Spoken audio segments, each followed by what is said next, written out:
Welcome to Imola for race 2 of the weekend, the second race of the year for the GT4 European Series. It is another huge entry of cars. We had a really lively race yesterday that was won by Gus Bowers and Konstantin Lachnauer. They start on pole position today, not because of yesterday's win, but because of Gus Bowers being really quick in qualifying. It's a big grid, 9 different brands represented. Finally, the sun is coming out and the temperature is creeping up a little bit, but it's still a very chilly day. And there is talk of a second formation lap just to give the teams a chance to get a bit more warmth into tyres before they go racing. David Anderson and Ben Constanduros trackside. Well, yesterday we had a few incidents, we had quite a few damaged cars, but we did have a really lively race. Fantastic race in the end, and our pole sitters for this one taking the victory. But our third place drivers from that particular race, which provisionally was Pierre-Louis Chauvet in the 13 Alpine, ended up being disqualified out of the race for a breach of the balance of performance. The car ending up not adhering to the 7,000 rev limit that they should have done, and unfortunately removed out of the results of that race. So it doesn't affect this race in their starting position, which is again at the sharp end, but we did have other incidents in the race that have affected where people will start today. Yes, there are 1 or 2 grid drops that we'll come to. The incidents largely, or the biggest incident really, was people not following a full course yellow procedure. Some slowed and some didn't. And the net result was that we had one car to be removed, went full course yellow, and then we had a further 3 to remove because they all tripped over themselves. We speculated in commentary yesterday how race control communicates with the drivers. We had that clarified last night, that there is the possibility that race control speak directly to the drivers, but it is the choice of the team to plumb his voice into the system so that the driver can hear. Some teams do, some teams rely upon relaying that information to their driver. And when race control is saying full course yellow in 5, 4, 3, 2, 1, there's always going to be a slight human delay in relaying that information if it's not plumbed through, and if the team aren't paying attention, they might not tell their driver at all, and that's what we saw a couple of the accidents occur. Indeed, so yes, so Steve Burns, the race director, talks to the teams, and as Ben rightly says, the teams then have to give their own count to the drivers, or just patch that straight through, and the more savvy teams will do that. So the grid is starting to take shape. On pole position for this then is the car that won yesterday, the Racing Spirit of Le Mans Aston Martin. Konstantin Lachnauer had a really good first stint. The second stint for Gus Bowers was rather interrupted with multiple full course yellow periods and ultimately a red flag at the end, so the race was stopped slightly early. But the move that Gus Bowers made and the limited racing mileage he got was all very important, because he did put the car into the lead, and it was significant. As you see there, the Alpine that Ben was talking about, excluded from yesterday's race, but was pretty aggressively driven by Pierre-Louis Chauvet, and he'll do the second stint today. Yes, there was a bit of shoving going on, wasn't there?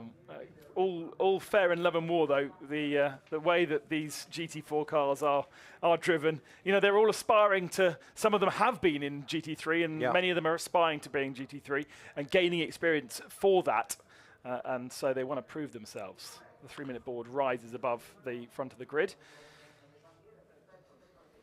And looking down onto the grid, it will be, as I say, Gus Bowers starting on pole position with the Mirage Racing entered Alpine alongside, that Vincent Beltoise will start. And then on the third slot on the grid is going to be number 14 Audi, Erwin Bastard, which was a quick car yesterday. He shares with the Israeli driver Remy Arhas, and alongside is going to be Akhil Rabindra, who had a spin early on in his qualifying session, but did recover pretty well for that 4th time. A car that's 5th, didn't go so well yesterday, relatively speaking, but Wilfried Casalbon for AGS Events in the Aston Martin. He's going to start 5th, or that car, Julien Lambert at the wheel, is going to start 5th. Let's go to Konstantin Lachnauer on the grid with Gemma Scott. Konstantin, going for the double win this weekend, are you? Well, hopefully. I mean, we're starting off the best position on the grid, so it'll be a matter of putting everything together, doing a clean start, clean driver change, and just keeping the pace as we did yesterday. I mean, the team has done an amazing job the whole weekend, so yeah, just looking forward to it, and we'll be pushing for sure. Thank you very much. I know they're clearing out the grid, so we'll let you go, but thank you. Have a great race. So can they do the double? Let's see. And there's the car to watch. The new team, Racing Spirit of Le Mans, doing a good job. A couple of other bits of homework to clear up before we go racing. Obviously, we addressed yesterday the withdrawal of the Audi speed car, which will withdraw from the weekend after its accident in free practice.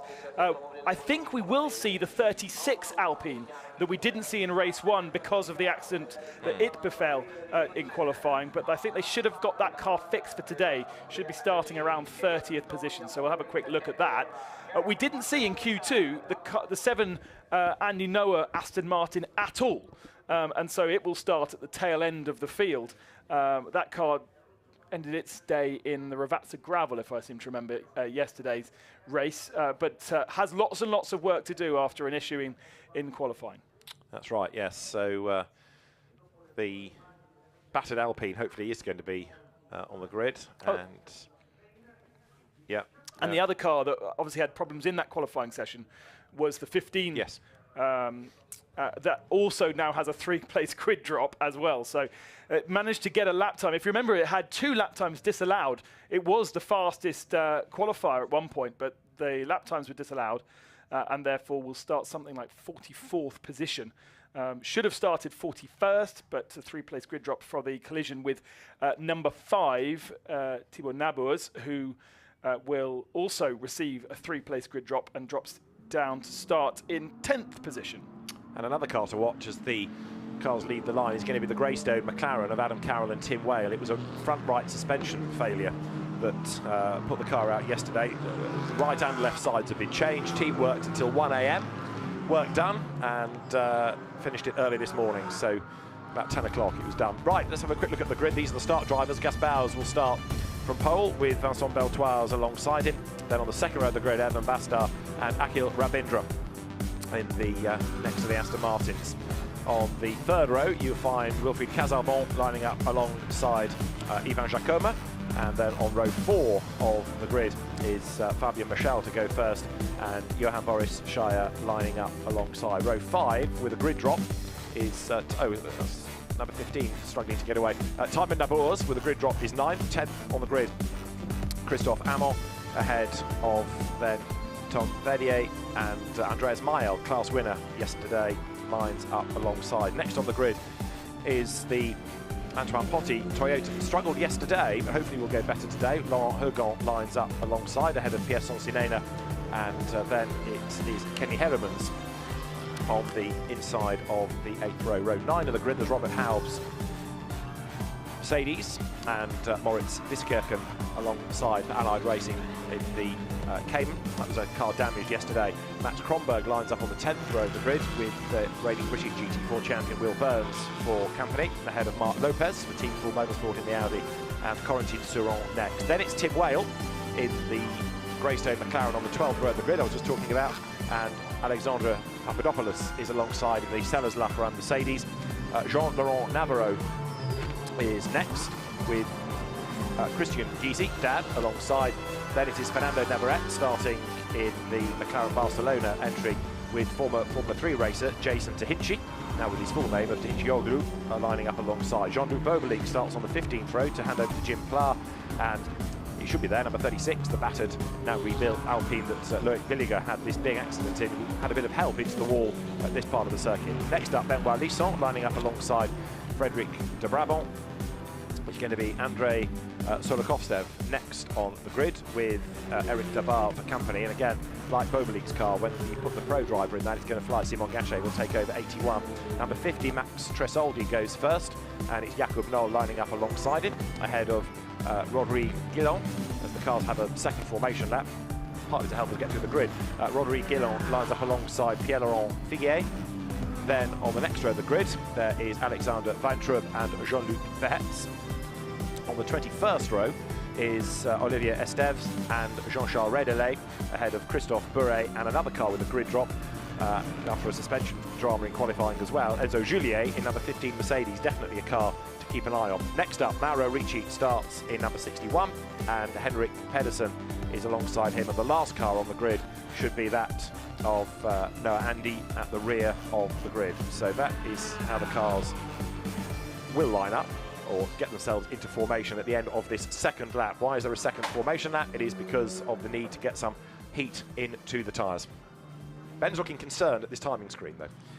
47 cars on the timing screen. We started the weekend with 49, so that does mean one is missing and not accounted for. I think it's the 24 Pro Sport Aston Martin of Hugo Sasser and Mike Ortmann. Now, it was one of the cars that retired out of yesterday's race. Was it a big crash? That was the one that got airborne, wasn't it? Over Yes. the back of the Hartwig Porsche and ripped a wheel off, and. Yeah, so With that Hugo Sasser at the wheel, you're right. unfortunately doesn't look like it's going to take the start. Right. Good deduction. Excellent. So that accounts for pretty much everybody. Of course, the teams often look at the timetable, look at the gap between race 1 and race 2 and groan, because if they're late on day 1 and early on day 2 and they've got work to do, then it's never easy. So yes, this is the second formation lap, but it's not counting within the hour. So although we did have an extra lap in the GT2 race, that was largely with the pro drivers starting. So here, it's not being counted within the time of the race. So many of these drivers didn't get very much race time yesterday because the second half of the race saw so many interruptions with safety cars and eventually the red flag. They really didn't get very many racing laps, and Gus Bowers was able to make his pass when very early on in his stint to get himself into the lead of the race, but then held it by default of just being kind of neutralised for the remainder of the race. So these guys will really want to get some good racing laps in, but we do have to get 47 GT4 cars through the first couple of corners, and that's not an easy task. It kind of worked out yesterday. They were pretty clean initially. Yeah, it was just the end of the race where it got a bit scrappy, really. But yes, all it was taking was one to go off the road, but it was more the full course yellow procedure that caused the bigger drama for the reasons that Ben has explained, and the countdown that some drivers were getting and some not, or not at the right moment. However, let's park all that and look forward to race 2. It's all bets off again here, isn't it? Because it is absolutely wide open. We talk about different classes, but that's driver level and driver grading with silvers, pro-ams and ams. In terms of the car, they're all to the same regulation. They're all GT4 cars. Yes, there are different engine sizes, different configurations, different drivetrains, but the BOP equates everybody, and that means, as we saw yesterday, there is great racing, ultra-competitive action up and down the field. So as the cars now head through Rivazza, ready to get the race underway, the lead car, as it is, will peel into the pit lane. Nearest to us on the grassy side of the grid is Gus Bowers, then the quick Brit. Now mustachioed British driver Gus Bowers, and alongside him Vincent Beltoise, then in the Alpine, the very patriotic red, white and blue Alpine, as the cars work their way up towards the line. The yellow Audi, one to watch as well there from Irvin Bastard, lining up third on the grid on the inside of the second row, with ex-single-seater racer Akhil Rabindra alongside. Racing the BRDC British F3 Championship a few seasons back. The lights change, we go racing. Good start then from pole, Gus Bowers. Is it good enough then to keep Vincent Beltoise at bay as the cars fan out 3-4 abreast up towards Tamburello for the first time? Gus Bowers leads then, hits the brakes, contact from there, Bastard against Beltoise. It's Beltoise in the gravel. I'm expecting to see something yellow fairly soon. Oh, what a shame. First turn, there's still plenty of side-by-side action further back. It looks like the number 5 of Thibaut Nabers has been roughed up a little bit. The Aston Martin that was piloted so well in the early stages by Kenton Koch yesterday, he'll jump aboard that car in the second stint, but it does seem to be going the wrong direction right now for him. A great start, an aggressive start from Gus Bowers. He needed to be aggressive. He was late on the brakes. The car was squirming underneath him, but now look at the gap he's got to the remainder of the field for the moment. There's a yellow flag waving in the background. We've gone safety car. So yellow flags are out, and because we're on the first lap, safety car procedure, safety car. And that's the voice of the race director, Steve Burns. I mean, there's guys 3 wide there. They can't work out where they should be. No, exactly. Well, the boards haven't yet gone all around the circuit, I don't think, but they are there now, and eventually people are getting the message. And again, you are dependent to a degree on the team saying safety car.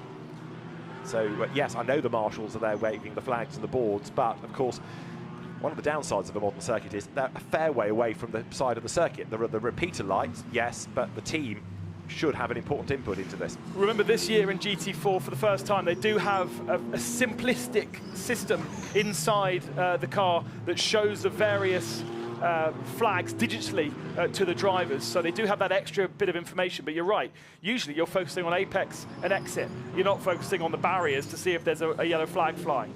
Now let's have another look at this. This is the storm up towards Tamburello. Irvin Bastard and the yellow Audi made that move up on the inside of Vincent Beltoise, and as they turn in, is he alongside?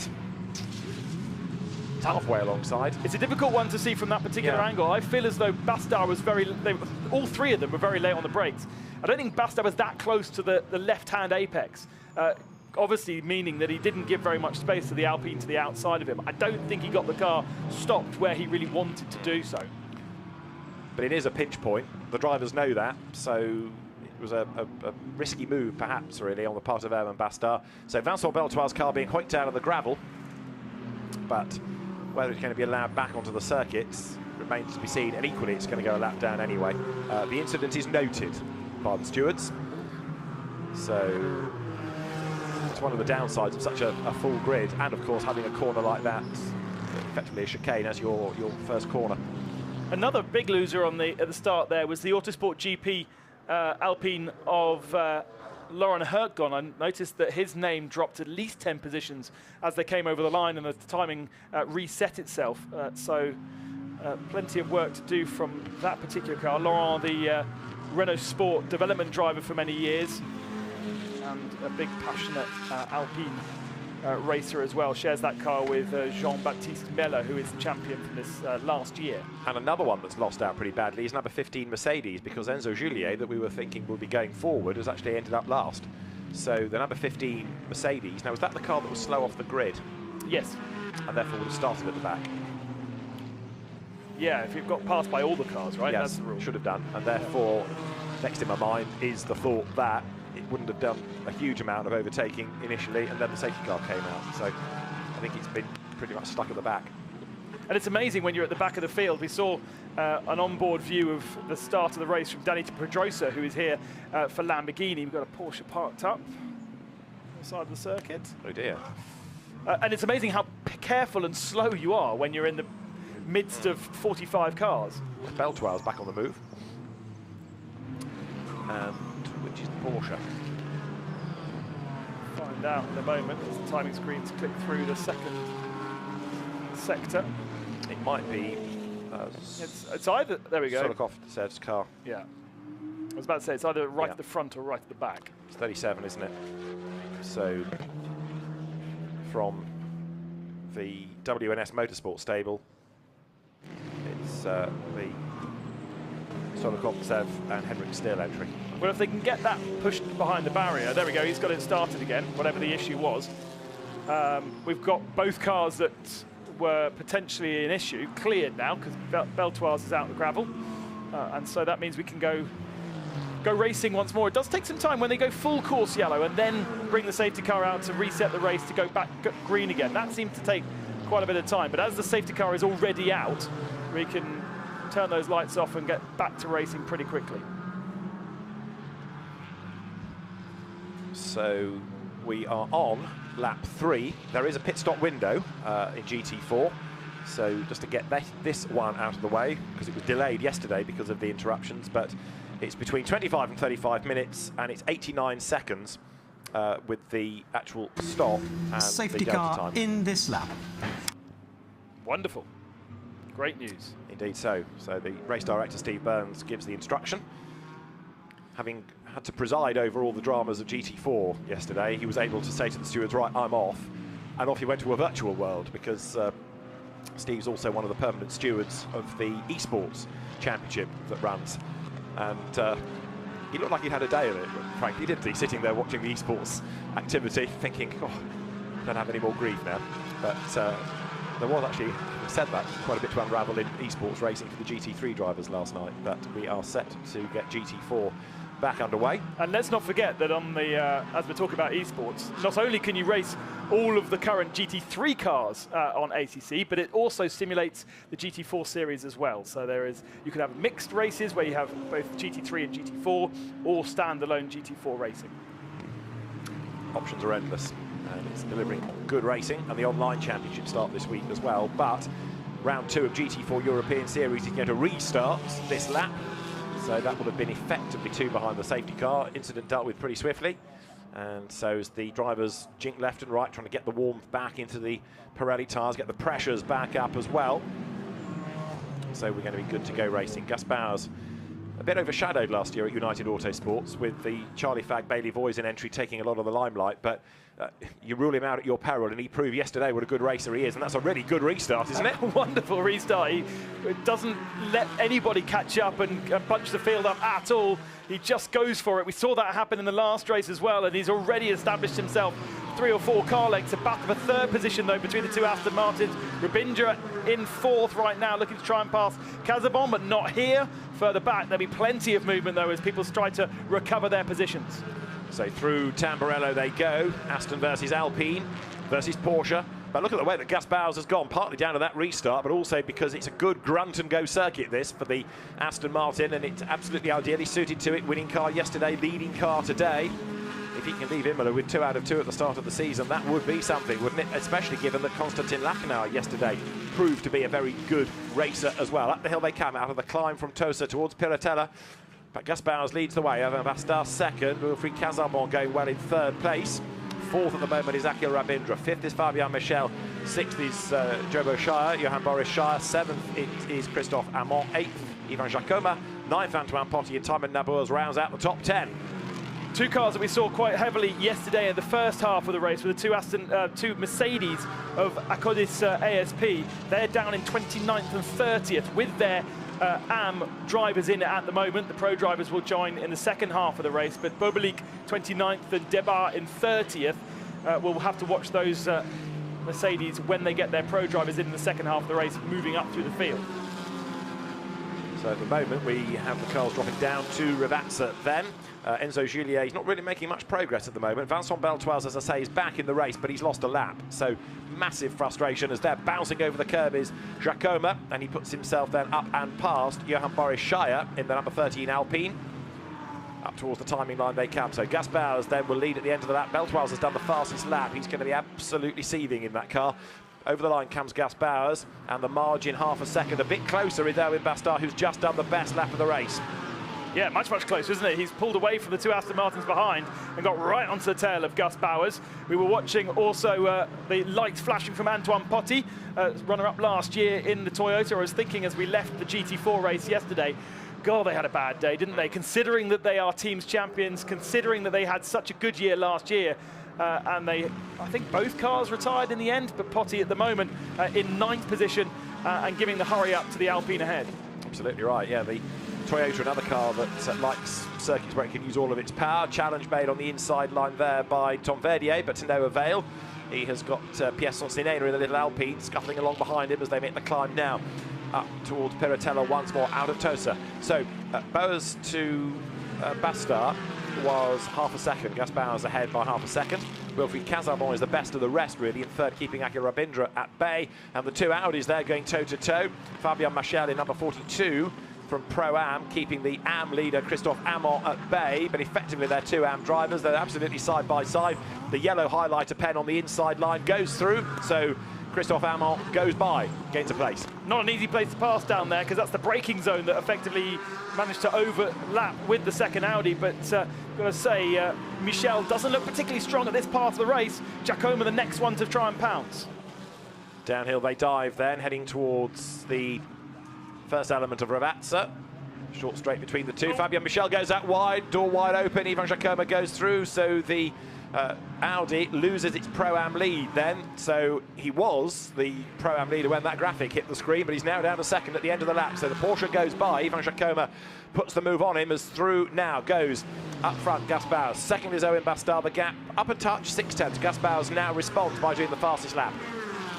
Michel in the slipstream of the Porsche just ahead, Jacoma, but hasn't looked very particularly strong. And the Toyota looking down the inside. So Potti on Shearer there for 8th position. That is for position in class as well, and he's managed to make it stick. So Potti getting his head down and trying to get as much ground as possible before handing over to his teammate. So bouncing over the curb is the new Pro-Am leader. Sideways, Ivan Jacoma. He'll give that car over to Alex Fontana, who was part of the Emile Frey GT3 stable last year. We've just had leaving the pit lane Roderick Guillon after a stop. not the mandatory stop either, so a problem he's had. But look at this battle pack. There's a huge queue of cars coming out of Tosa, isn't there? Wow. Well, I think there's been a bit of a fracas between the two Aston Martins, because now we have Verdier ahead of Nabour. Yes. But when you do that, you do tend to be slower on track. So the rest of the field's caught up and decided to join that particular party. Nabour now trying to stretch away from maybe a slightly, Verdier stretching away from a struggling Nabour. And 63, which is Pierre-Laurent Figuier, he's being looked at for the safety car procedure. And Mercedes almost tripping over there. You've got the Chevrolet Camaro in the mix as well, in the hands of Kenny Heremans there to the inside. But these are big, big cars, aren't they? Mercedes and Camaros trying to get toe-to-toe, side-by-side into Variante Alta, so he slots back in behind. And Will Burns there in the first of our very familiar BMWs. Oh, Porsche parked up. That's the same one as we saw before? Must be, 37. It's Solokovstev again, I think. So he's come to a halt, but that can't stay there, can it? Yellow flag in the third sector for that car. Thankfully, everybody dodges around it, but what you don't need is that on the track, a battle arriving, somebody jinking out unsighted, and boom, leaders go by. Bastard now, again, half a second behind Gus Bowers. This is for third, Wilfried Casarbon versus Akhil Rabindra, who tries to get up the inside. Wilfried Casarbon forsaking the Toyota Supra for an Aston Martin for this year. Right on his tail, though, is Rabindra, and closing up all the time is Christophe Amon. Casarbon is another of the drivers within the AM battle, so is Amon. Yeah, with Casabon defending so heavily going into Tamburello, that's slowed up the cars behind and really brought this whole battle together. Michel looks to the inside of Giacomo, but can't find a way through here. And Hamon, who was nowhere near this group at the start of the lap, is now right on the tail, because when you fight with somebody, you don't go as fast and you don't chase. You end up losing touch with the guy in front and falling into the clutches of the guys behind. Through Perrotella goes the curb-hopping Audi of Christophe Amon, and that is Vincent Beltoise off the road again. So the first one was definitely with an assist. We'll try and unravel the second one, but Christophe Amon doing a really good job here, and but he's running 5th overall, and Wilfried Casarbon further up the road. He's another of the AMs. Into Variante Alta they come. Now Casarbon is the cork in the bottle, isn't he? Because the Aston Martin can't shake off Rabindra, and look at the number of cars queued up behind. The Porsche have got going and out of the way, which is good news, but that Alpine looks to be off at Tamburello, is it? Yes, and how did he get there? Oh, wow, got assaulted by somebody. Yeah, that we barged up the inside. It was an Aston. Was that number 7? Was that the Noah Andy car? Looked like a white Aston to me. So Vincent Beltoise, he's not having a happy time at Tamburello, is he? Twice he's been nerfed off there. Says car 29 spun into the gravel bed. Right, full course yellow's coming. Leaders have gone through.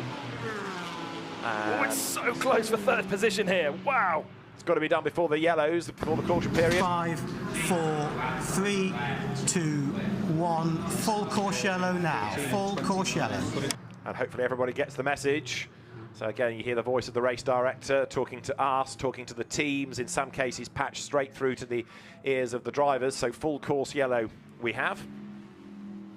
And everybody slows down. Got the message that time. And it gives everybody a chance just to catch breath, but a safety car followed by a full course yellow, and I would imagine this might end up being into a safety car just for that quicker restart. Part of it depends how long it takes an incident to be cleared, but if it's going to be 2 laps or so, then the tyre temperatures and the pressures drop so much that the safety car is required. We're only barely touching 10 degrees here. It's like being midwinter at Silverstone. It's unbelievably cold. Lovely at Silverstone last week. It was like the south of France, Ben. It's like being in Italy. Exactly, yes. And Ben has got his coat on, I have to point out. He's got a big, thick jacket on to stop shivering. So as the field works lap 8, we're under full course yellow procedure. That's the reason for it. The Alpine of Vincent Beltoise that started on the front row of the grid. Twice it's been assaulted at Tamburello. Poor little car feels that it's been rather badly abused, but fingers crossed they'll bounce back stronger for subsequent rounds of the championship. It's one of those things that's you just know it's not your day when you've had a couple of visits to the gravel trap, and you can't blame yourself. You just have to shake it off and go, okay, well that was just never going to happen for me. When it's not your day, it's not your day. The safety car is on the circuit, so that's already giving the suggestion that once we've got this car out of the way, there it is, we'll go for safety car procedure so that the cars can then accelerate back up to temperature. Now, I think that's good news for Owen Bastard, because by the looks of the shot we just had, he was on the tail of Gus Bowers and has actually somehow in this full course yellow period dropped into the clutches of the Astons behind. So right, okay. Obviously all those gaps will now disappear with the safety car, and we can bunch everybody up, which is always good fun. Because safety cars breed safety cars, you know. I wasn't going to say it, but... I've heard it in touring car racing, so it must be true. Over the brow there is the 6th place Porsche. That's the leading Pro-Am car of Ivan Jacoma. Behind in 7th place now Fabien Michal. There is Antoine Potty. Yes, that Supra is going much, much better today than yesterday. And there's... Safety car procedure now. Safety car procedure. Steve Byrne sends in an invoice for commentating. He'll have short shrift, I think. He's certainly busy giving us all this information, for which we are very grateful, Steve. Don't misunderstand us. So, safety car procedure now. But this is how it should be done. Everybody today obeyed the full course yellow process, yep. And now you see they start to speed up because under the safety car regulations, the safety car is able to run at a faster speed than the regulation FCY speed you must run at. So now everybody quickens the pace, engine notes go up, and this allows them to do a lap or so. Safety car in this lap. So 1 lap it will be, and then we go racing again.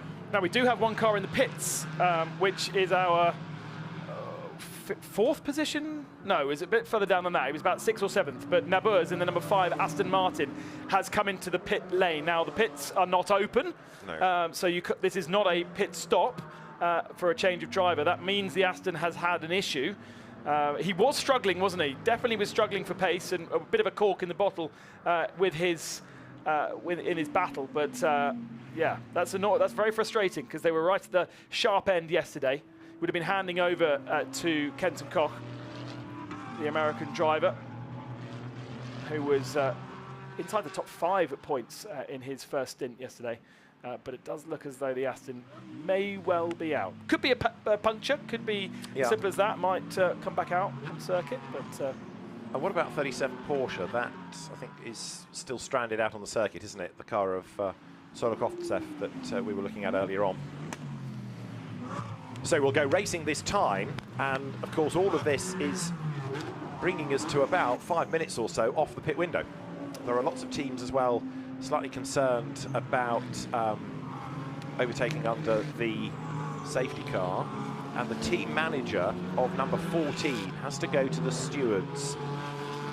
Now 14 is in 2nd place. It is Owen Bastard. And he had contact obviously with Beltoise at the start of the race. Indeed, yes. So there might be something in the system here. It's under investigation on the screen. Now the team manager is being summoned to race control, so the Santalok Audi might be facing a penalty here. Safety car is in, as you've heard the race director say, and Gus Bowers, who got used to interruptions yesterday in his stint, has got them again today, but finally he can accelerate clear. We are just under 5 minutes away from the pit window opening, and we are back racing at Imola. And Gus has done exactly the same thing as he did on the first restart. He's just nailed the throttle early, not allowed anyone to bunch up.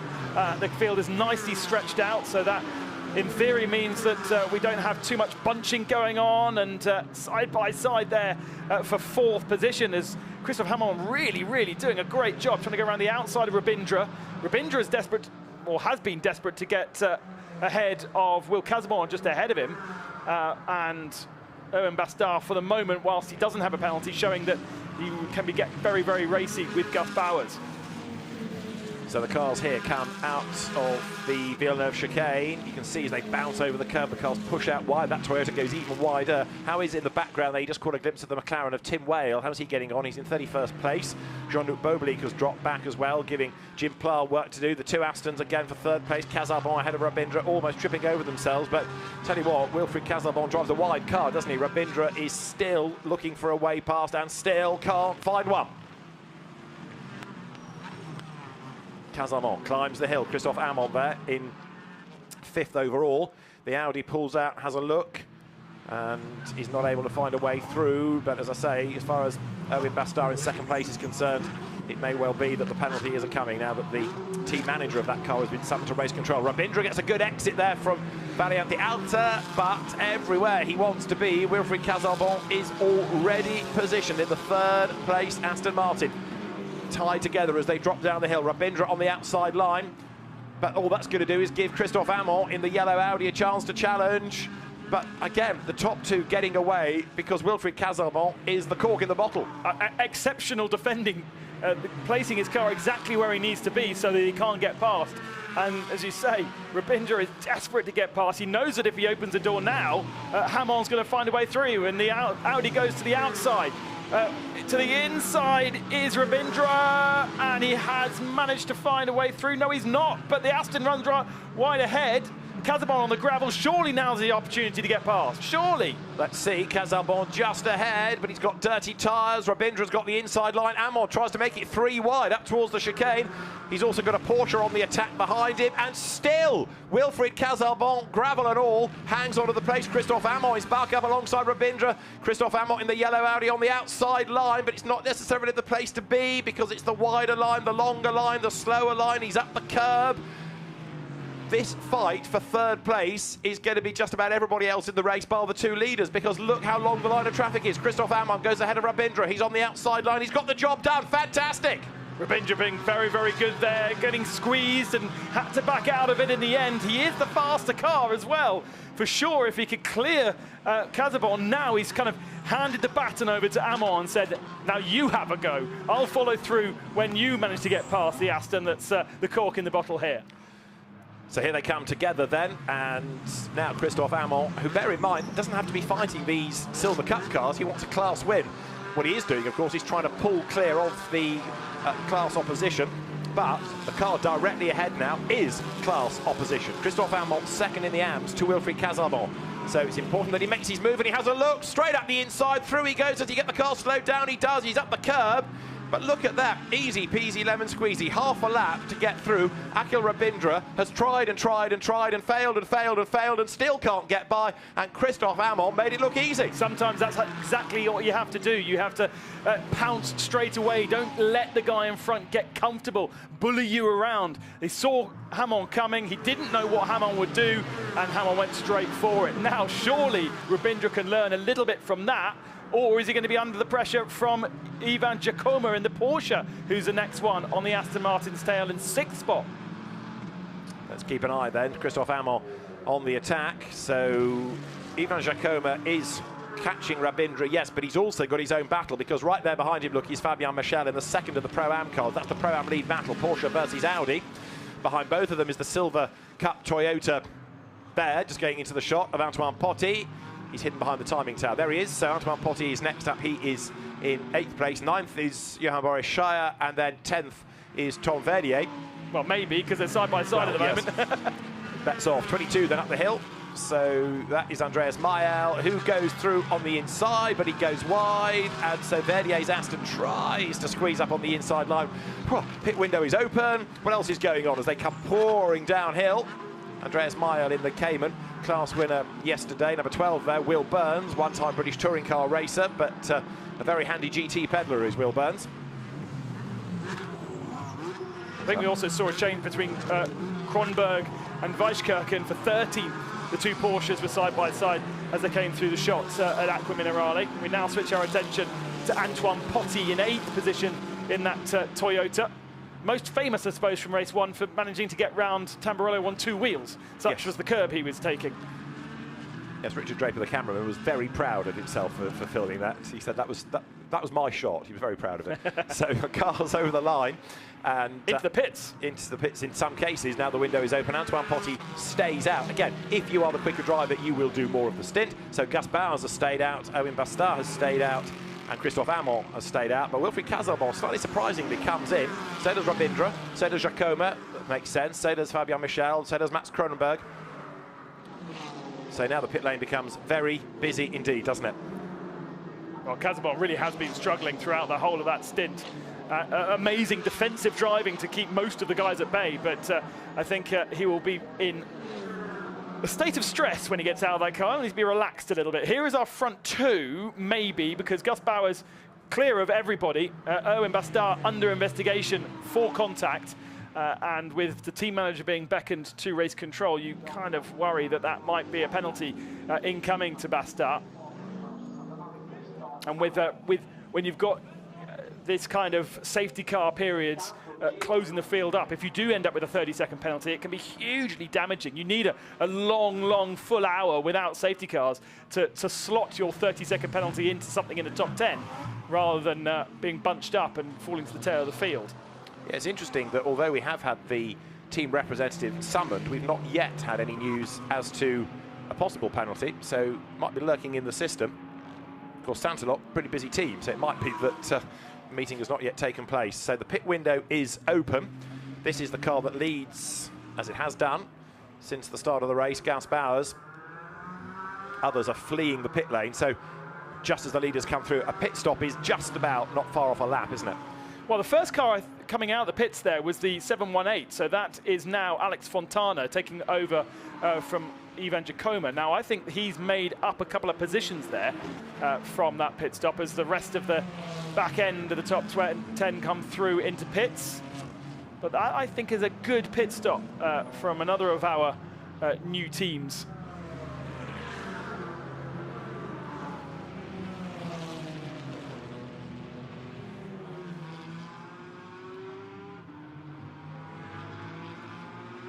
Gus Bowers' teammate in the number 19. As we look into pit lane, Andronico, the pole car from yesterday's race. And we're now going to see Andronico getting back into that car. He started yesterday after taking pole position. But just keep in the back of your mind the 718, because that, from the first round of pit stops, is the car that seems to have come out first.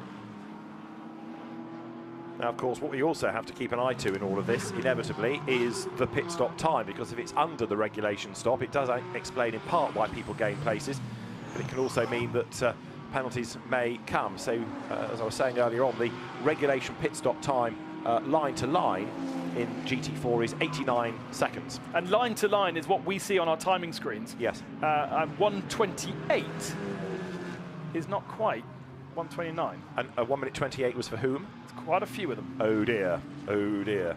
So that might explain why we've had one or two position changes. Big flash of the lights there from the Supra as into the pit lane. Then comes Gus Bowers. That gives Owen Bastard, if you like, a free ride for a lap. So he now has to treat this like a quali lap, doesn't he? Try and gain an advantage off this. Another wave of cars thunders out of the pit lane.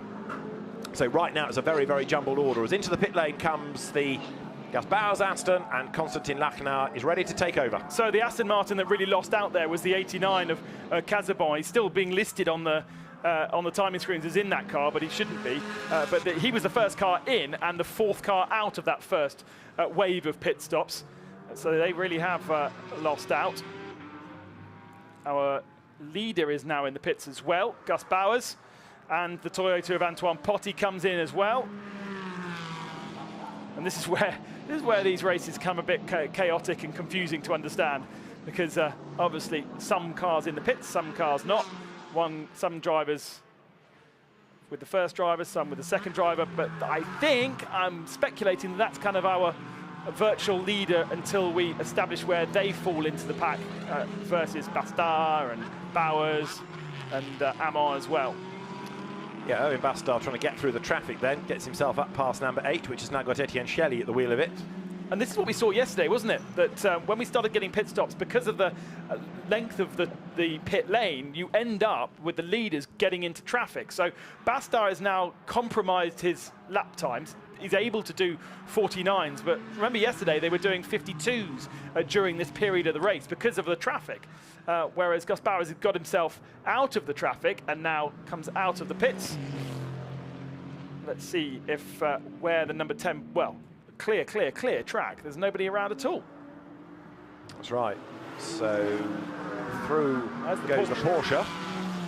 Owen Bastard staying out late in the stint. Of course, for some, after the pit stop, they've just got themselves in a huge amount of traffic, haven't they? Well, this is Christophe Amon, who is in the middle of the traffic trying to lap all of these cars. He hasn't yet pitted, but this next lap time is going to be very slow in comparison. 14, 10-second penalty for causing a collision. Steward's decision. Thank you, Steve Burns, race director. So the car leading on the road that has just come into the pit lane, in fact, now to serve its regulation stop, a 10-second time penalty for causing a collision. Now, can you take that in the pit stop?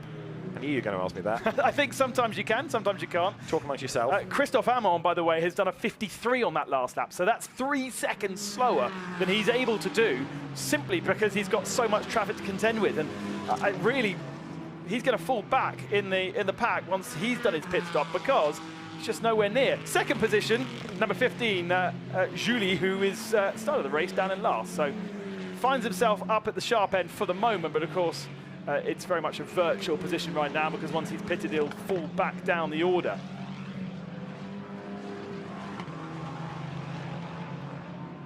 Oh, car off, 51.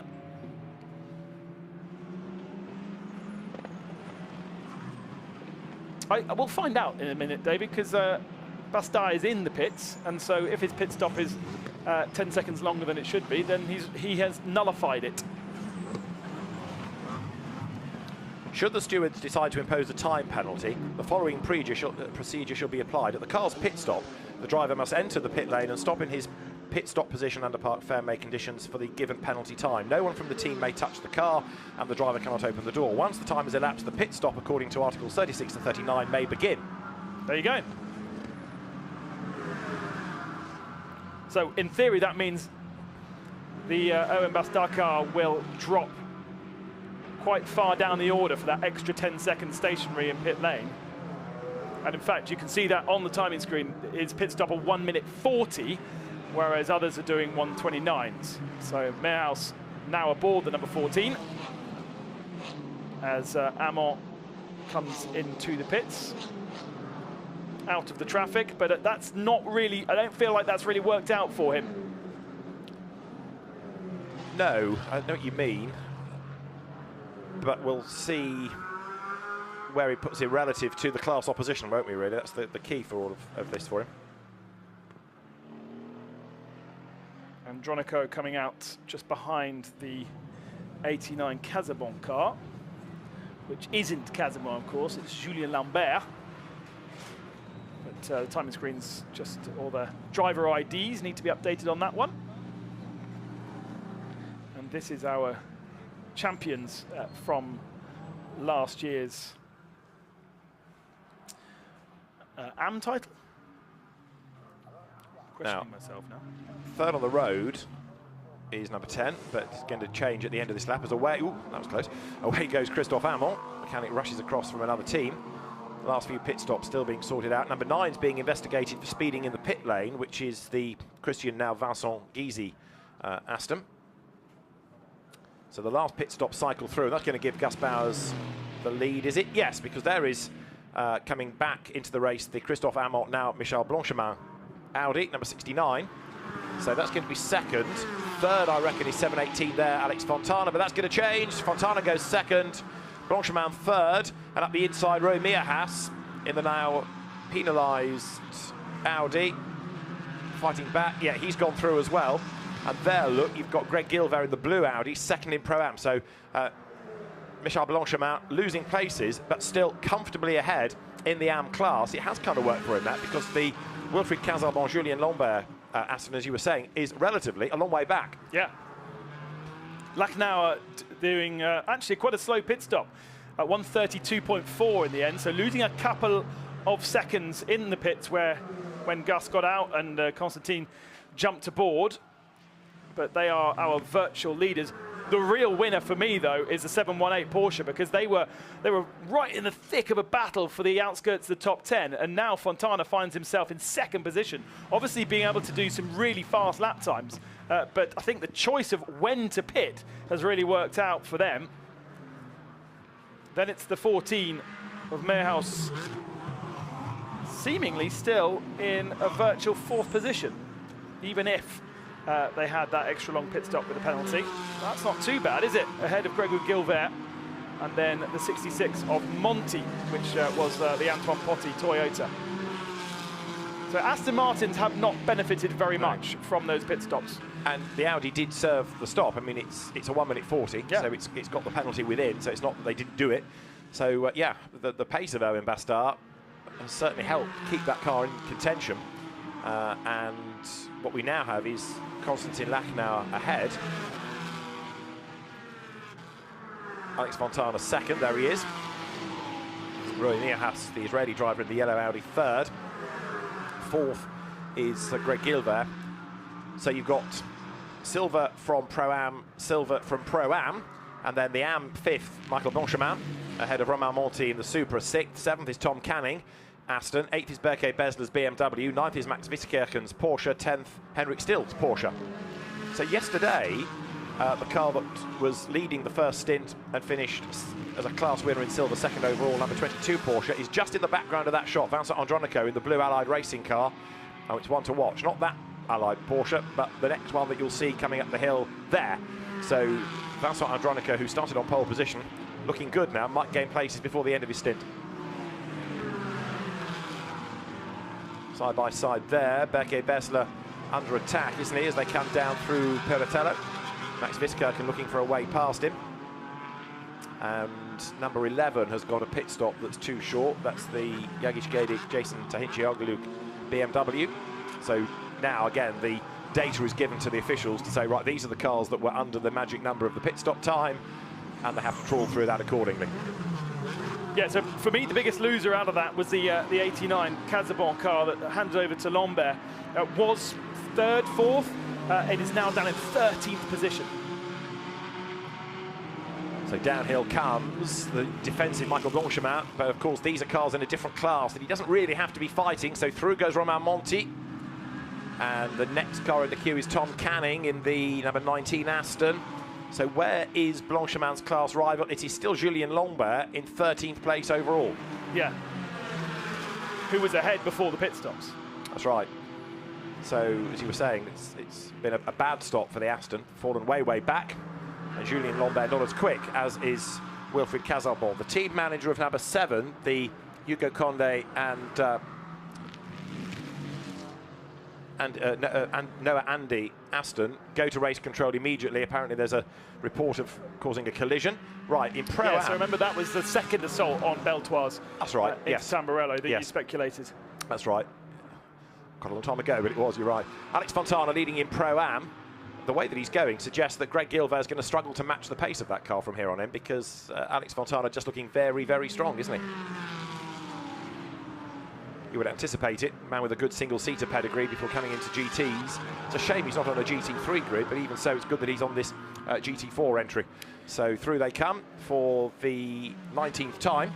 Yeah, he did struggle a little bit yesterday in that opening stint, didn't he? Just to get the maximum out of the car, and we were talking about the adjustment between his GT3 stint last year and then moving into GT4 this year with less power and less aero and the way that the car feels. There are drivers, as we've mentioned before, who are in both this and in the GT3, so they have a very busy weekend adapting their driving styles. One of which has been able to do that very well. Jim Plaid down in 18th position right now. But Jim Plaid still storming along, isn't he? Trying to pawn himself up the order. This great battle plunges downhill. And again, Michel Blanchemin is losing places because now you can see the BM has gone past him. And there's contact there. The two Porsches getting themselves together up on the inside line. That was Vincent Andronico, wasn't it? Who's moved himself up the order ahead of his teammate Witterkirchen. He's also now attacked Henrik Still and had to go to try and get through there as well. So the car's up towards the line into the final 19.5 minutes of the race. And Vincent Andronico goes across the line. So he's running in Pro-Am, in which he was a class winner yesterday. He's not going to catch Fontana, I wouldn't have thought, but he's certainly got good pace. Yeah, so he's sitting third in class right now, and has Gregor Gilbert his next objective. Has the inside line into Villeneuve, gets that one done as well. But as you say, the Blanchemin, I mean, he's obviously not in the pace of the cars around him, but that's understandable considering the class that he's in. How does his pace compare to the 89 Lambert car, which seems to still be able to do 52s, whereas whilst being bullied off the racing line the whole time, Blanchemin's only in the 54s. So they're through Piratella goes Andronico.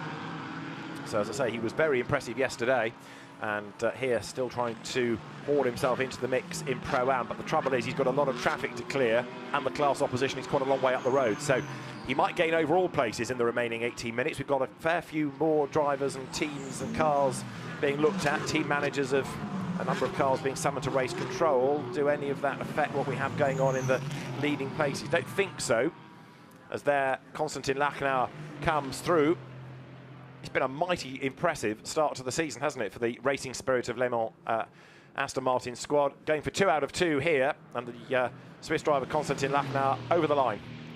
Unbelievable space that he's got. No back markers, the track is quiet, he can just get his head down like a test day that he's on his own. Yeah. 49.9 the last lap, which is the best lap that car has done. So he goes faster than Gus Bowers. Fontana in second spot. Best lap of anybody, Jim Pla, by the way. But you'd probably say, well, that's no surprise, because we know how quick Jimmy Pla is. So this is second, third and fourth. The yellow Audi recovering after a time penalty served at its pit stop, and not so much spoiling the fight, but it's out of sequence relative to the 2 Pro-Am cars around it. Roy Meerhaus looking for a way by, but of course he's got his Santalok teammate Greg Gilbert behind. Gilbert would like to be third overall, but he really wants to clear the yellow Audi and go after the class-leading Porsche.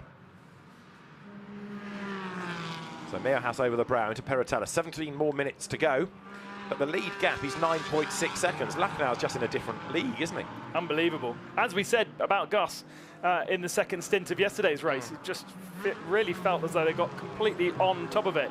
Into the pits comes Pierre-Louis Chauvet, the car that was disqualified out of yesterday's third position, and unfortunately number 13 Alpine now in pit lane. Haven't really seen too much of them today.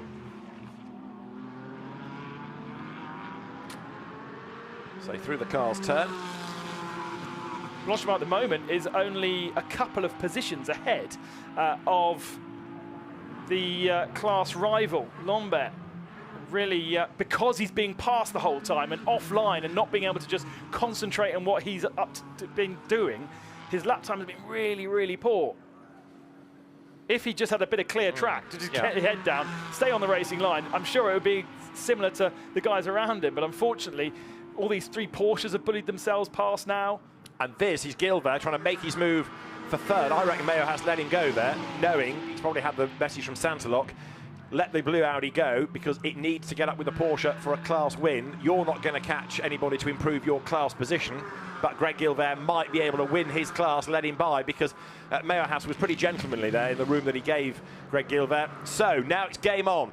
Can that white Porsche hang on to the lead of the class? Can that blue Audi catch the Swiss driver ahead of him? Greg Gilbert on the attack. Alex Fontana leads the class, and we're looking at about 1.5 seconds of a starting margin. It's going to have to come down again. That Toyota tries to get itself on the 2 wheels, nearly did it. It looks as though it runs quite a high ride height, so he has the ability to run the curbs in a way that some of the cars that, due to the BOP, have to run lower or higher. You know, there's so many different variables to make these cars equal. It's incredible that all these 9 different brands with different configurations of engine can do so and run equal. Oh, it's very close between the 2 of them through Piratella. So downhill they drop absolutely nose to tail here. Up the curb goes Vincent Andronico. Now this is for 6th place overall. Andronico has become, bearing in mind he's the youngest man on the grid, a bit of a star this weekend, the teenager, so he comes over the brow. But again, after his qualifying efforts to put the car on pole position, they were 2nd in the race yesterday. Over the curb goes the Toyota, the Porsche, I think completely airborne for a moment there as Andronico launched himself on the rumble strips. But the Supra, the 3-litre version of the GR Supra, comes downhill in now to the double left of Ravazza. But Vincent Andronico has got through the traffic and all over the back of the Supra he sits, so he should be on for a top 6 place before the end of this. This is what he tried to do a lap ago, had the momentum through Ravazza and had the speed down the straight, also a much more slipperier car as well. I think he might be setting himself up for a pass into Tamburello, as he tried 1 lap before. We're down at Villeneuve here as the top 3 come through the shot. So there's Fontana riding the curve. Behind him is Gilbert. And so Rui Meyer is still going to be on for second within the Silver Cup. So the points that he will get aren't changing. But he has, of course, given up third place overall. There's Andronico. He's cleared the Supra. So Vincent Andronico now is in 6th place. Next target, Tom Canning's Aston Martin. Another great little battle going on here as the Chevrolet of Dante Raponge has got clear of Gabriele Ilkova's Mercedes. There's one off in the background. And there, contact is made. Michel Blanchemin nerfed aside. And he's just lost his class lead back to Julien Lambert, hasn't he? Because the white and green and black Aston has gone by. So that was Dante Raponge being a bit physical. And the one that's come off worse is Michael Blanchemin, and it's cost him a class lead. Ugh. Very frustrating.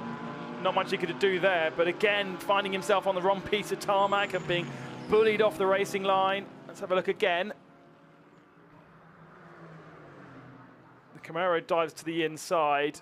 He probably could have just let him go, couldn't he? That's very similar to what we saw. Was it GT2 that same thing happened? Yeah. Oops, and now Raponge is in strife himself coming out of Variante Alta. So he gets away with that, keeping at bay now Gabriele Ilkova's Mercedes.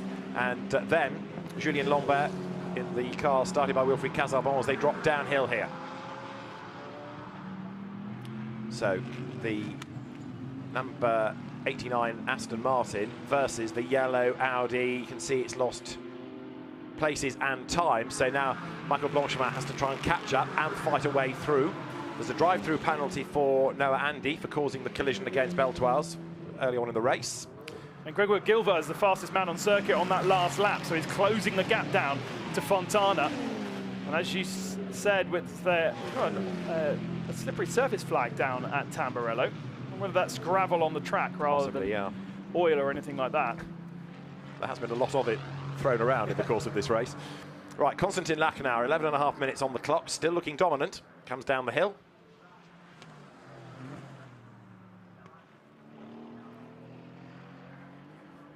Uses lots of curb on the outside of Aqua Minerale, but really, really impressive job done here. Just got nobody around him. I mean, it's the ideal, isn't it? All the traffic is elsewhere on the circuit. He's under no pressure. The car is good. It's ideal for the circuit. He can drive his own lines. Just tick off the laps, tick off the corners. It's a bit more dramatic in Pro-Am. They're both getting ragged up the curb and running out wide, but Fontana is being caught little by Greg Gilbert there behind him. We saw that if you run those curbs on the exit of Variante Alta, with the Mercedes especially, we saw 2 breakages of suspension on the rear of the Mercedes from doing exactly that. If you have certainly if you have a bit of slip angle and you hit them at the wrong angle, then they do break, but it seems as though the Porsche and the Audi can run them a little bit more aggressively. Gilbert not close enough yet to make a pass, but he's still got 10 minutes to do so, and this, of course, for the lead in class.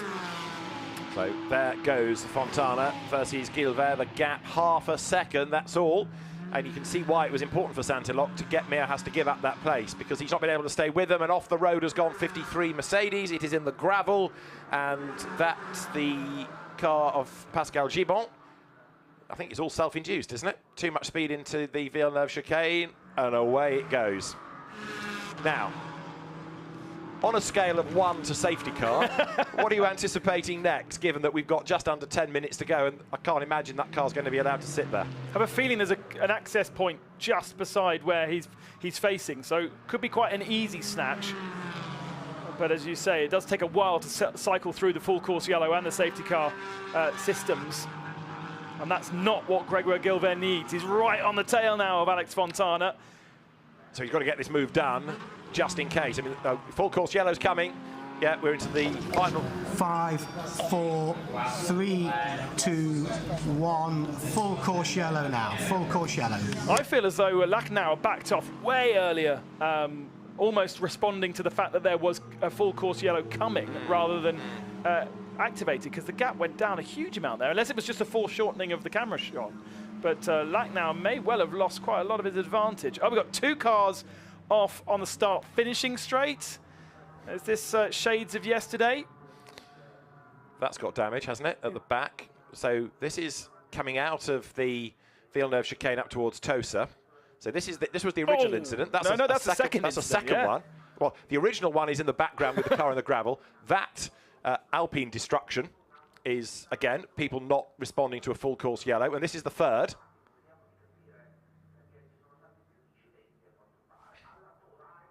The onus has got to be on the teams to patch the race director into them, because you can't say you're not aware of it, because lots of the teams are. But there are 2 more cars eliminated. That was a big hit, wasn't it, against Alpine number 110. So that is stalking away from the car, Simon Thiermann.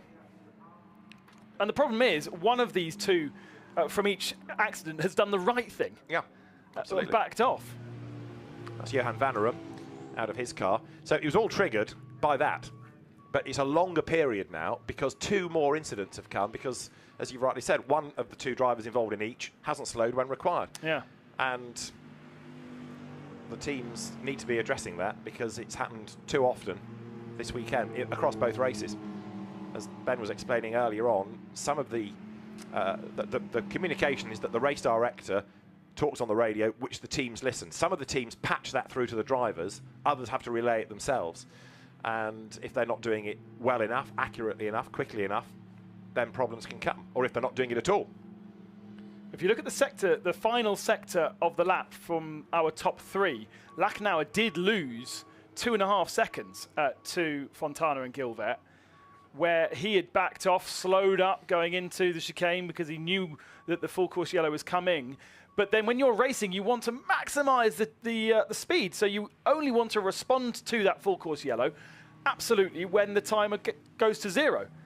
But if others are backing off earlier because they know it's coming, then we're seeing also that's another way that these accidents can happen, that you respond too early. And you're obviously not allowed to overtake because it's yellow flag conditions. But it's almost as though in those incidents, the teams haven't been warning the drivers of a full course yellow even being on the horizon. Yeah.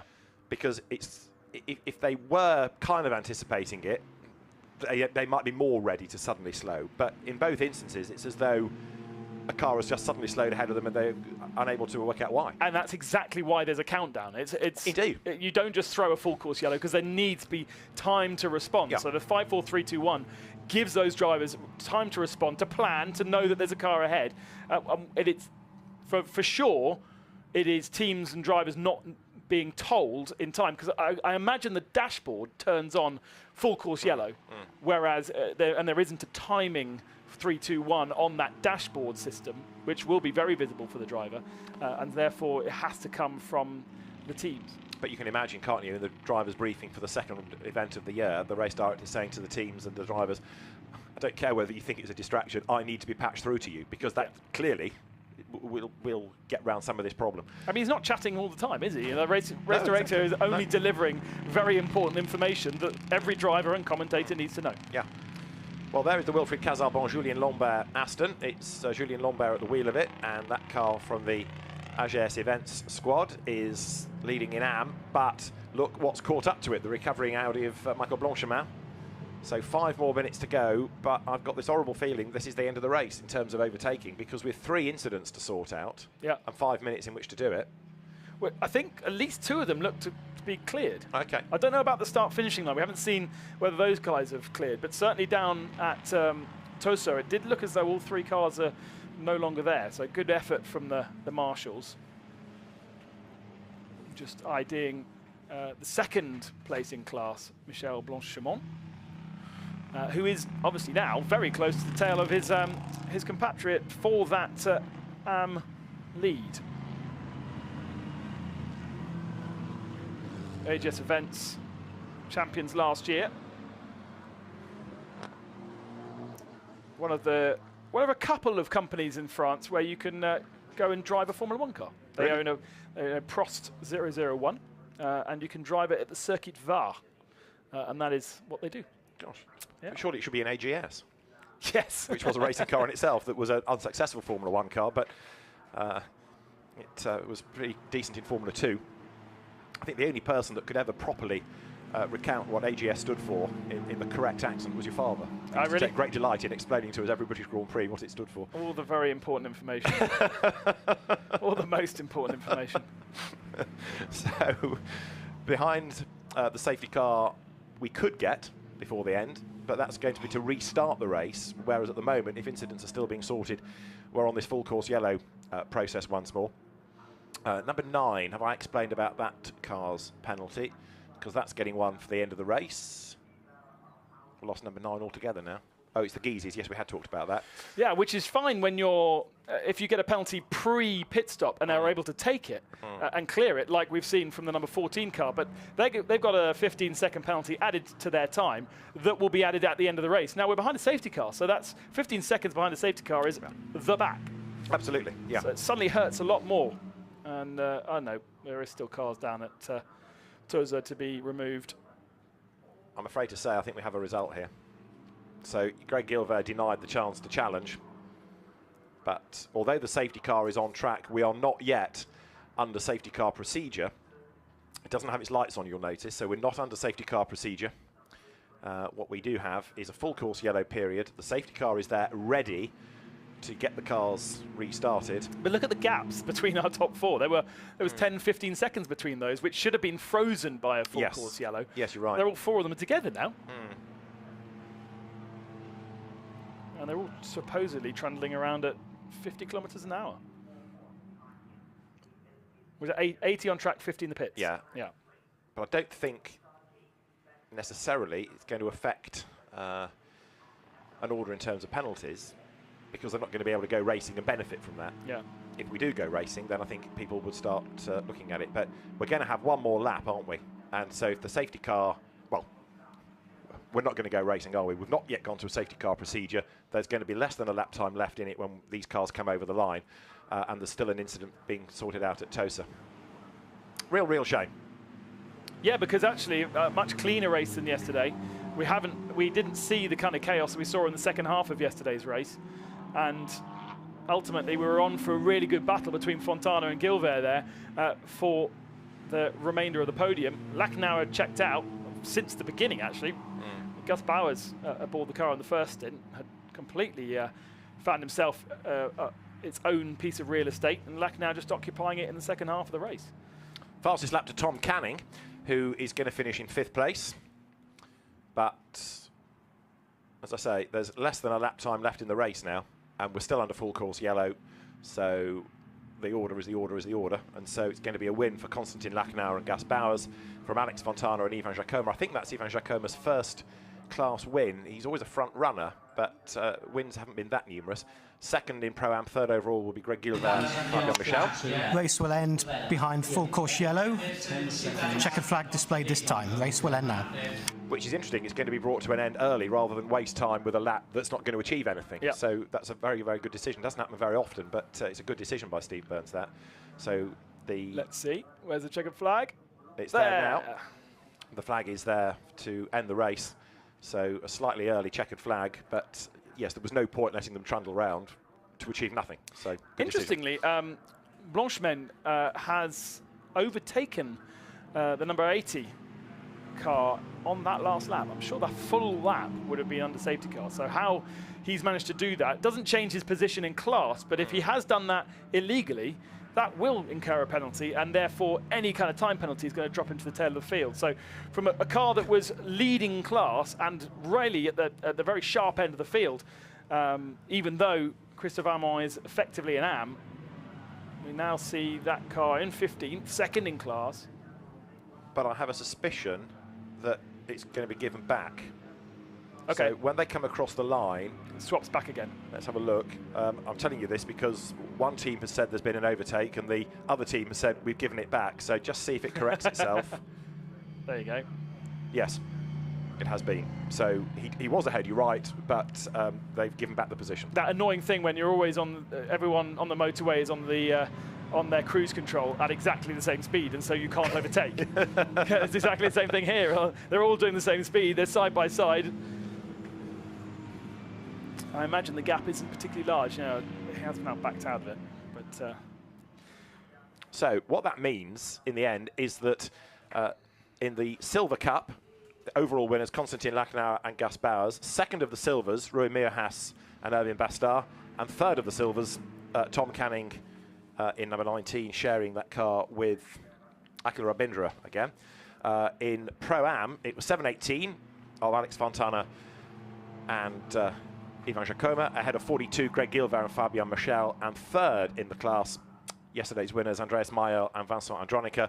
Wilfried Casabon and Julien Lambert take honours in the AMs from Michel Blanchemin and Christophe Amont, and a long way back in third, the dad and lad Ricci's of San Benjamin and Father Mauro Ricci, who are the Acodis behind Acodis ASP, and they were the ACCA behind ACCA ASP.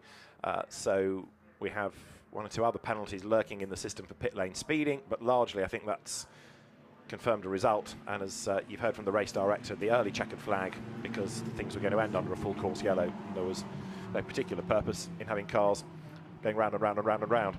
So, whoops, there's Constantin Lachenau celebrating with a big slide there, coming out of the Variante Alta. The car was all crossed up on him. But the race over, checkered flag has been shown. Number 11, which was short on a pit stop, Yagish Gedik and Jason Tahincioglu, that stop and go converted to a 46-second penalty for being short on the pit stop. Pretty brutal. It is a bit, especially given that, you know, gaps have come down a bit towards the end of the race. Yeah, because their pit stop was 1 minute 27.5, so they have done as 2.5 seconds, well, 1.5 seconds faster than they should have been. 1.5 seconds. And stop go for 1 second converted to 46. But that stop go penalty, or the 46 penalty, it's not just the time, it's the driving bit as well. It's the drive time, and it's a long pit lane. It's deceptive. I'm not sure Constantin Lachenau saw the checkered flag, which might also be a bit of an issue. It came out a bit late, in fairness to him, because we were wondering where it was. It did come out, but if he was not really expecting it, he's going to be looking in his mirror, going, "Where's everybody else gone?" Because I think he's just coming round the little kink on the start finishing line. Well, a handy marshal could always say stop and go the pits the other way, but just do a bit of Le Mans style. Yeah, there we go. He's carrying on. Oh well. So he's just gone past our windows into the pit lane. Come then the. This could be a challenge others. to get him into his rightful spot, because we've got 45 odd cars in the assembly area, and he needs to get to where our cameraman is. Yes, this is true. So they've got to whisk everybody quickly through. Well, I hope his slowing down lap is quicker than his last lap on the track, because now that the race is over, he doesn't have to go at the delta speed, does he? If he didn't know the race was over, that also explains why he was perhaps still trying a little bit, got sideways at Variante Alta, but anyway. So we've got the drivers ready for the podium in due course. Quick look at the result, which confirms the win for Constantin Lachenau on a lap of honour with Gus Bowers. Alex Fontana and Ivan Jacoma second to win Pro-Am from Greg Guilbert and Fabian Michel. Tom Canning fourth, along with Akil Rabindra, ahead of Roemir Hassaneau in Bastard, despite a penalty. So the pit stop, sixth Romain Monti and Antoine Pottier much better today. Seventh, also better today, Henrik Still, Mats Kronenberg, ahead of Alex Hartvig and Moritz Viskerken, whose car was pretty badly damaged yesterday. Berke Bessler and Will Burns finished ninth, and Vincent Andronico and Andreas Mayel ran out the top 10.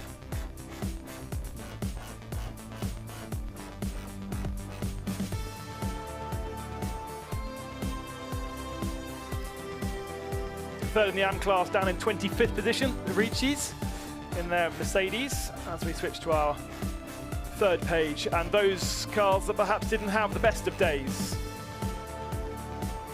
with retirements and penalties. Narandi and Hugo Conte, 36th. A disappointing weekend from the car that was at the sharp end of the field in practice. And then the likes of Anton Leclerc and Loic Villiers, we didn't see what happened to them, but the team got the car out on track. Unfortunately, 3 laps down by the end. Kenan Koch, we never saw that Aston in pit lane, and then of course Vincent Beltoise being put in both gravel traps at Tamburello at different points in the early proceedings by 2 separate cars, both of which received penalties.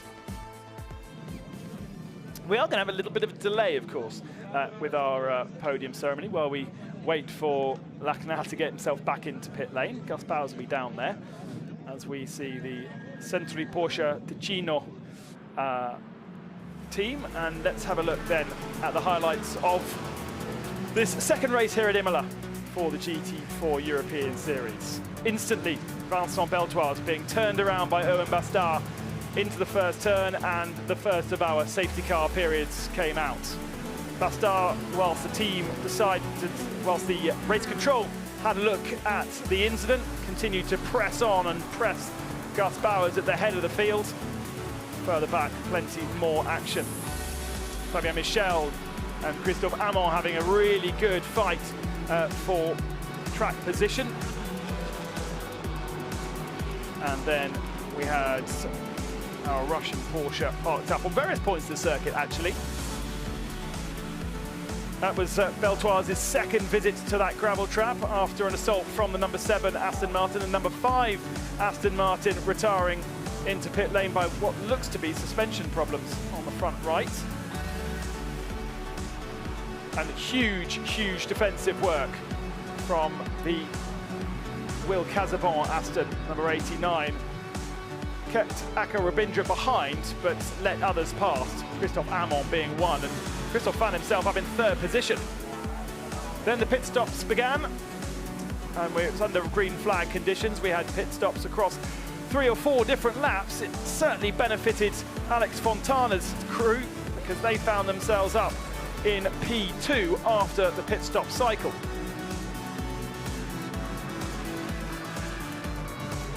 Working his way through the field, the number 22 of Vincent Andronico, getting himself up a position, and then the final of our yellow flags, which caused a full course yellow.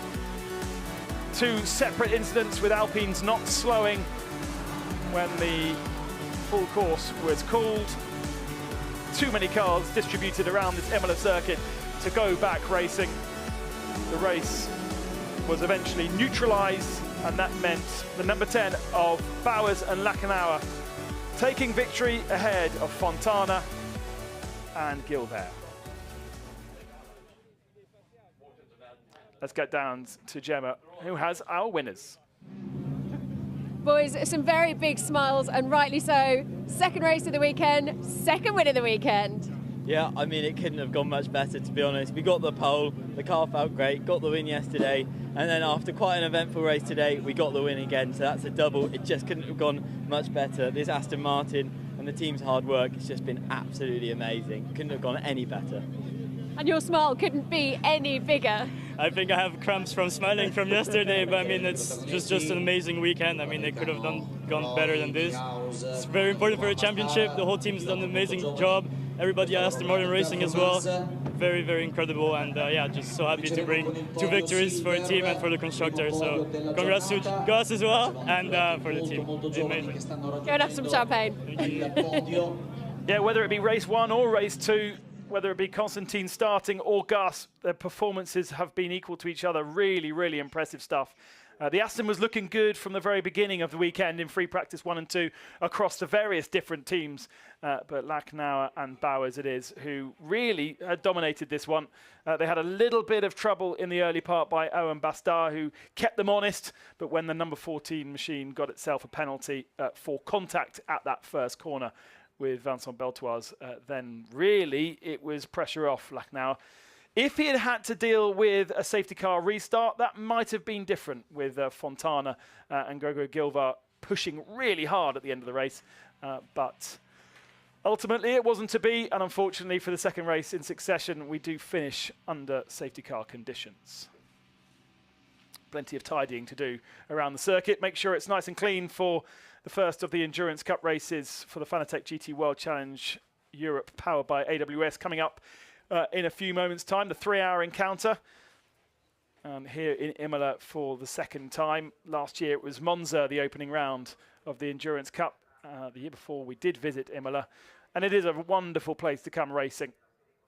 It's very much retaining the old spirit of racing in Italy.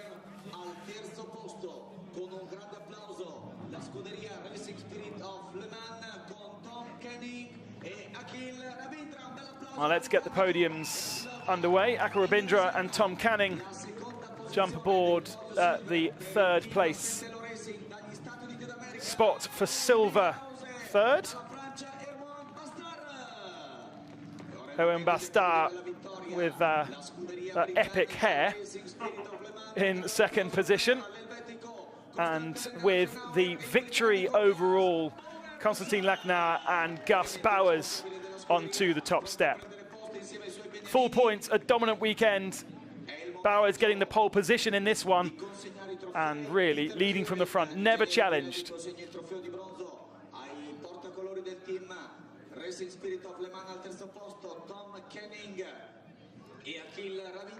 Really big effort from the second of the Aston, Zachary Rabindra, struggling initially really to find a way past and do a clean overtake. Spent far too long really behind Will Casabon. Perhaps that car could have been further up had he managed to clear Casabon and create a bit of a gap for Tom to pick up from.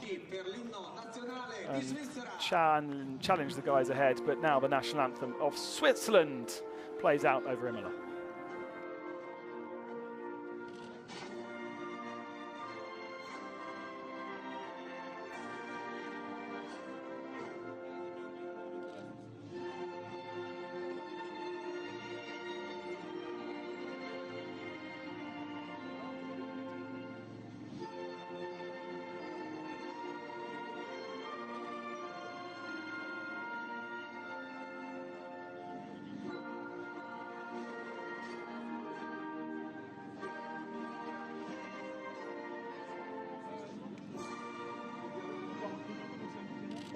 Per le photo, so please can you take place on the same step of the podium, showing your trophies for the pictures, please.